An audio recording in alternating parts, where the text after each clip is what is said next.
கர்த்தருடைய பரிசுத்த நாமம் மகிமைப்படுவதாக. கடந்த 8 மாதம் முழுவதும் கர்த்தர் நம்மை கண்ணின்மணி போல பாதுகாத்தார். எத்தனையோ சோதனைகள், எத்தனையோ போராட்டங்கள், எத்தனையோ பலவீனங்கள் வந்த போதிலும் அவர் நம்மை கைவிடாதபடி நம்மை அரவணைத்து வழி நடத்தினார்.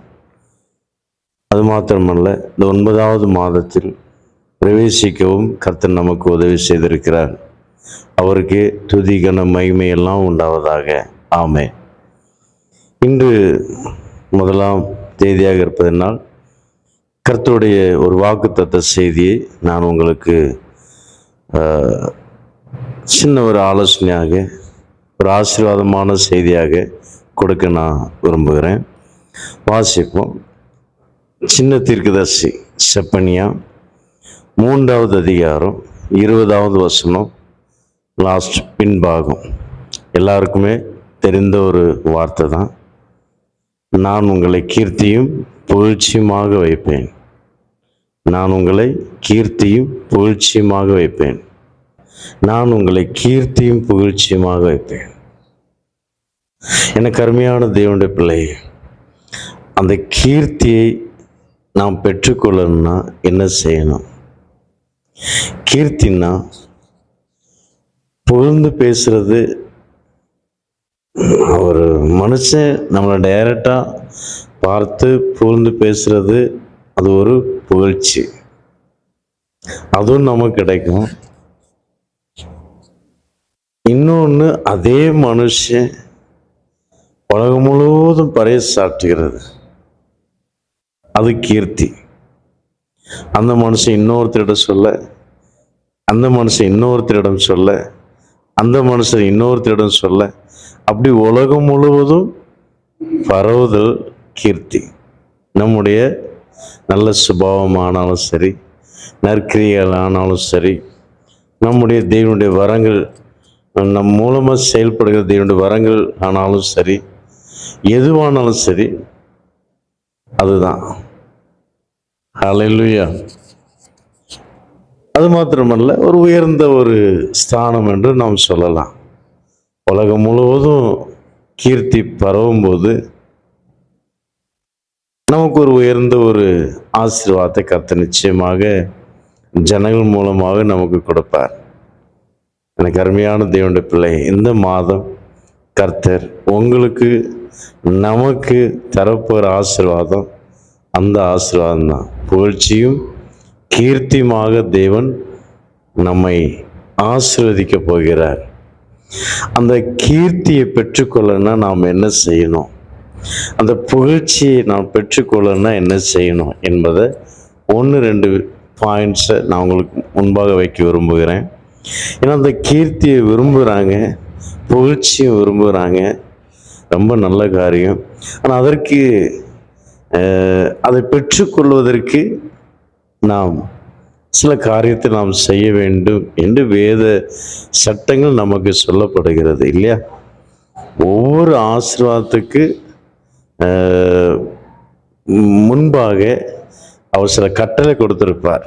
இதை செய்தால் உனக்கு ஆசீர்வாதம். அதனால் நாம் ஆசீர்வாத வசனத்தை மாத்திரம் பிடிச்சு ஜெபம் பண்றது தப்பல்ல.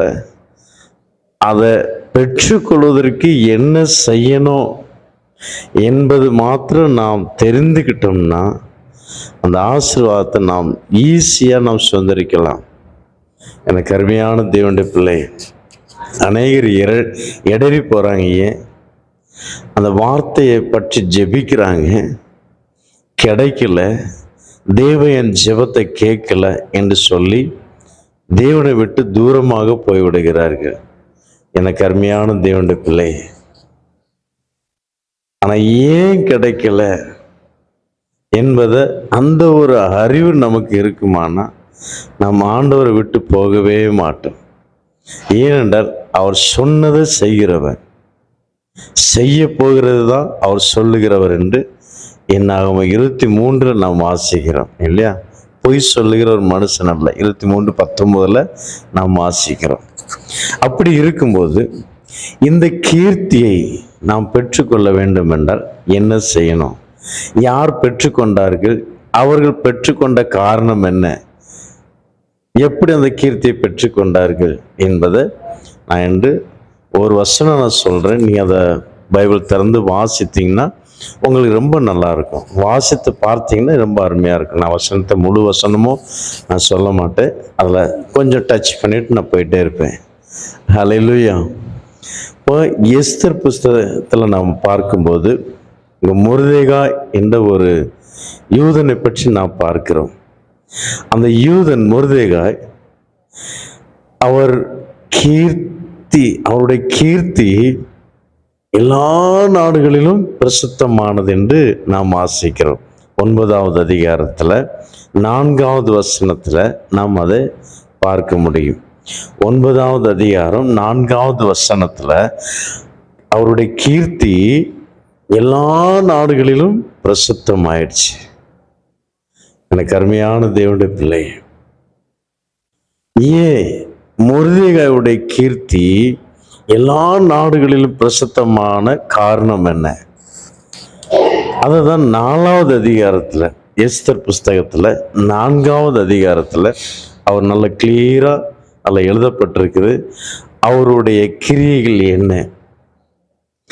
ஆமான் என்ற ஒரு மனிதன், ராஜாவுக்கு ஒரு பிஏ மாதிரி இருந்த ஒரு மனுஷன், அவன் என்ன செய்கிறான்னா, ராஜாவுக்கு சில லஞ்சங்கள் வெள்ளிகளை கொடுத்து என்ன செய்கிறாரு, எப்படியாவது இந்த மொர்தெகாயுடைய கோத்திரங்கள் அழிக்கப்படணும், அதற்கு ராஜாவுடைய கையெழுத்து வேணும் என்பதற்காக எவ்வளோ பிரயாசப்பட்டு ராஜாவும் ஆமான்னு சொல்லுகிறார் என்று கையெழுத்து போட்டு கொடுத்து விட்டார்.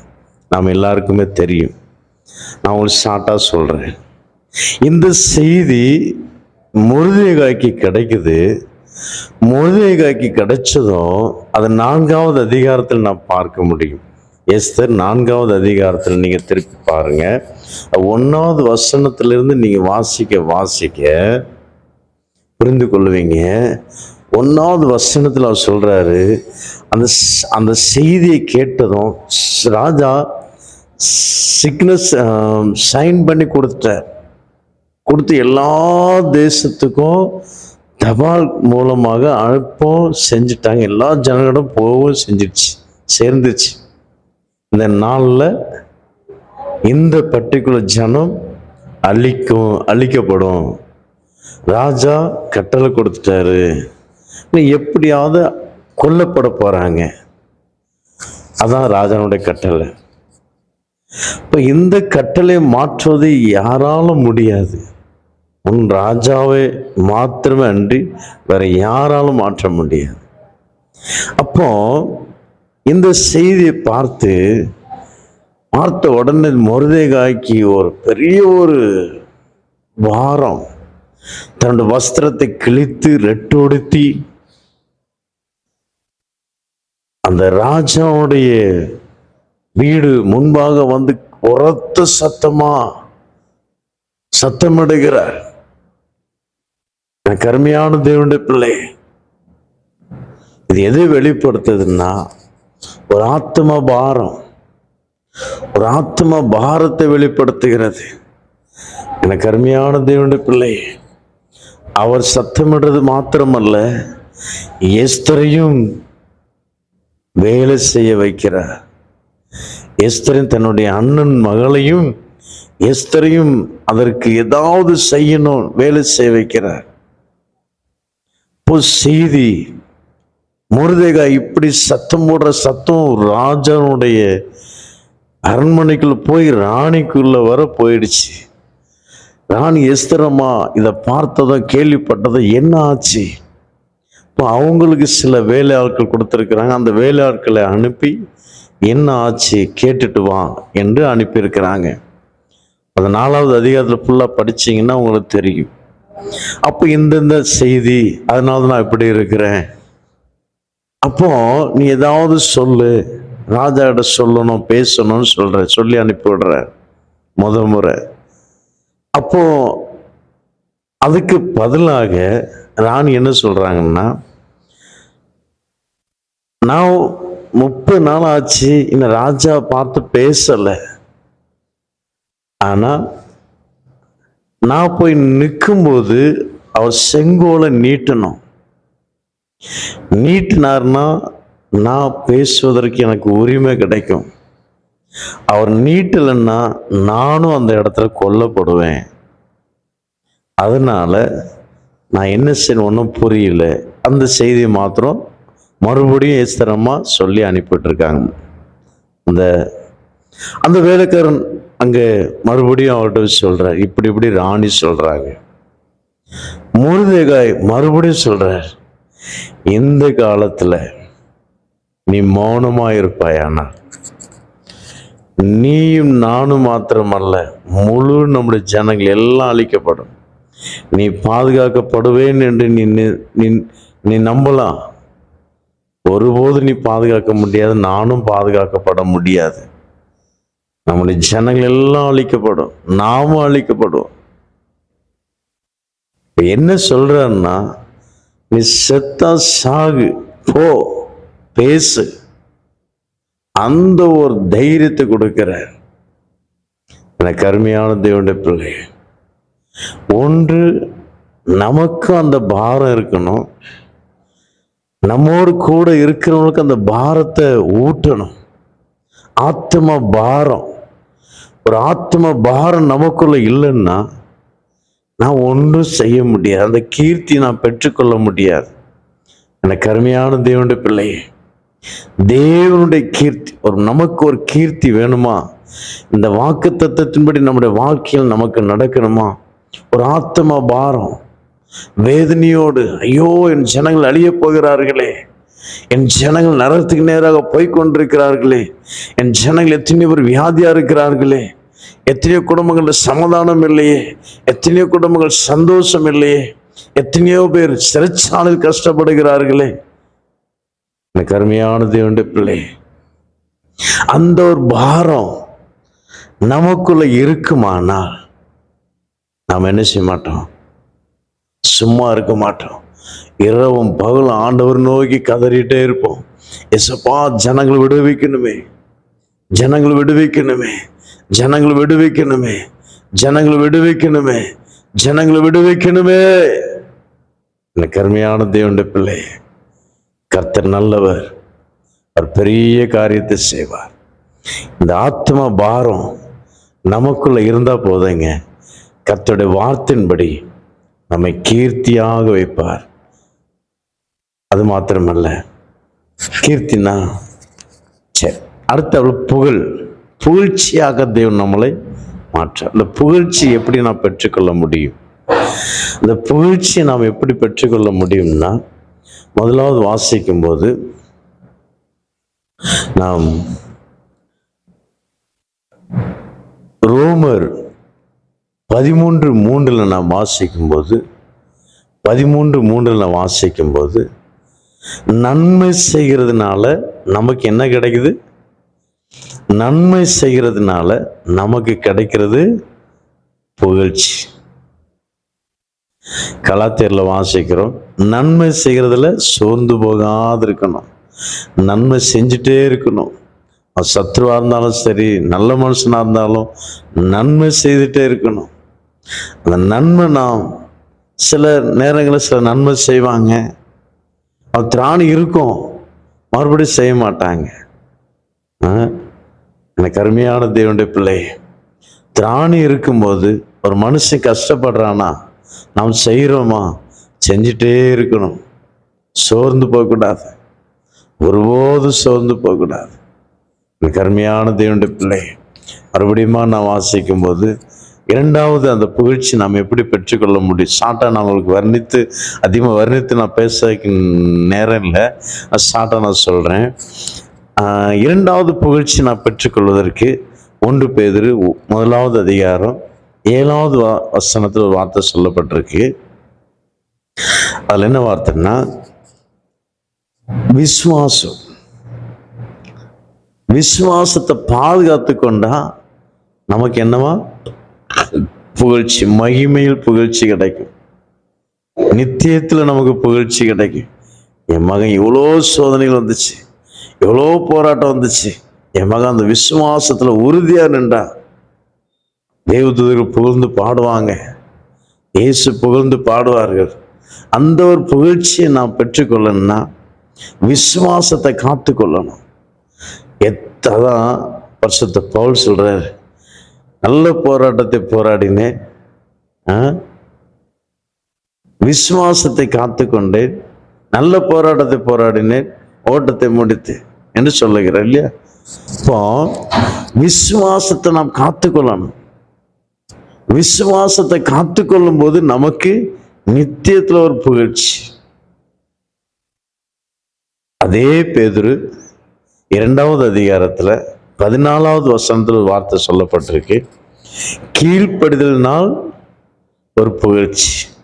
நல்ல மனுஷன் கீழ்ப்படுகிறாங்க, கீழ்ப்படுகிறதுனால நமக்கு ஒரு புகழ்ச்சி வருதாங்க. எனக்கு அருமையான தேவனுடைய பிள்ளை, முரட்டு குணம் உள்ளவர்களானாலும் சரி, நல்லவர்களானாலும் சரி, அவங்களுக்கு கீழ்ப்படிந்து பாருங்க, அதுல ஒரு புகழ்ச்சி நமக்கு வரும். எனக்கு அருமையான தேவனுடைய பிள்ளை, ஆனா அந்த புகழ்ச்சியை நாம் விரும்பக்கூடாது. நீதிமொழி ஒரு வசனம் சொல்லப்பட்டிருக்கு, நீதிமொழி 27:21 சொல்லப்பட்டிருக்கு, வெள்ளிக்கு குகையும் பொண்ணுக்கு குடமும் சோதனை இல்லையா?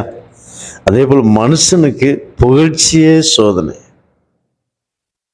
அப்ப அந்த புகழ்ச்சி வரும்போது அந்த சோதனையில், அது ஒரு சோதனை மாதிரி, அதில் விழுந்துடாதபடி காத்து கொள்ளணும். நமக்கு புகழ்ச்சி வரும், இந்த மாதம் கர்த்தர் தருவார், புகழ்ச்சி கீர்த்திகள் வரும். ஆனால் அதில் விழுந்து விடாதபடி அவருடைய பாதத்தை பிடித்து கொண்டவர்களாக நாம் நிலை நிற்கணும்.